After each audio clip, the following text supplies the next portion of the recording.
Imaginez-vous lors d'un entretien oral. Vous réussissez jusqu'à présent à répondre aux questions qu'on vous pose avec une certaine fluidité. Et là, un jury, un membre du jury vous pose une question sur un sujet que vous ne maîtrisez pas ou que peut-être vous ne maîtrisez plus. Là, c'est le drame, vous ne savez pas, vous ne savez plus, c'est le trou de mémoire, vous vous sentez très embêté, le stress commence à monter et puis vous n'arrivez plus à parler. Figurez-vous que cette situation arrive à tout le monde, y compris à ceux qui ont révisé à 100% leur concours. Le tout, en fait, c'est de savoir comment y faire face, comment réagir, comment vous en sortir. C'est ce que je vous propose de voir dans cette vidéo. Salut à tous, vous êtes sur Objectif Admission, la chaîne dédiée à la préparation des concours de la fonction publique. N'hésitez surtout pas à mettre un petit pouce juste en dessous de la vidéo et puis surtout n'oubliez pas de vous abonner afin de ne manquer aucun des nouveaux contenus apparaître prochainement. Le premier conseil que je peux vous donner, eh bien en vérité c'est quelque chose à ne pas faire. Ne commentez pas la question que on vient de vous poser. Il ne sert à rien de dire qu'il s'agit d'une bonne question ou que la question est intéressante. Ça ne vous apportera rien en vérité et au contraire cela risque plus de vous desservir. Au mieux, le jury ignorera tout simplement ce que vous venez de dire. Au pire, il vous remerciera pour votre commentaire avec une pointe d'agacement et d'ironie. Donc je le répète, ne commentez pas la question qu'on vient de vous faire. Le second conseil que je peux vous donner en revanche, c'est de ne surtout pas hésiter à prendre quelques secondes pour mûrir votre réponse. En vérité, le jury ne s'offusquera pas que vous laissiez quelques secondes de silence, bien au contraire. Ça vous permettra d'une part de vous poser, d'éviter d'avoir le rouge qui vous monte aux joues.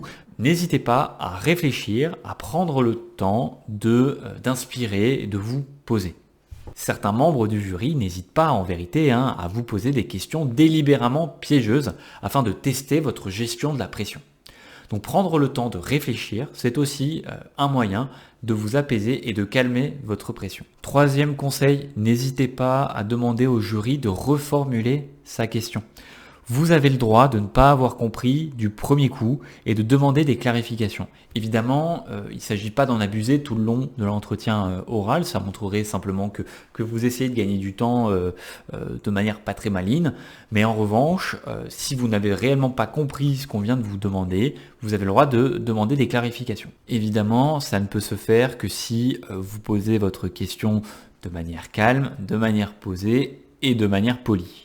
Quatrièmement, vous n'avez peut-être pas tous les éléments à votre disposition pour répondre à la question, mais en revanche, vous disposez peut-être de certains fragments de réponses, de certains éléments que vous pouvez essayer de combiner de manière à formuler une réponse claire et intelligible. Vous avez le droit d'essayer de trouver un autre angle pour répondre à la question. Il ne s'agit pas de démontrer au jury que vous disposez d'un savoir encyclopédique, académique, que vous maîtrisez tout sur le bout des doigts.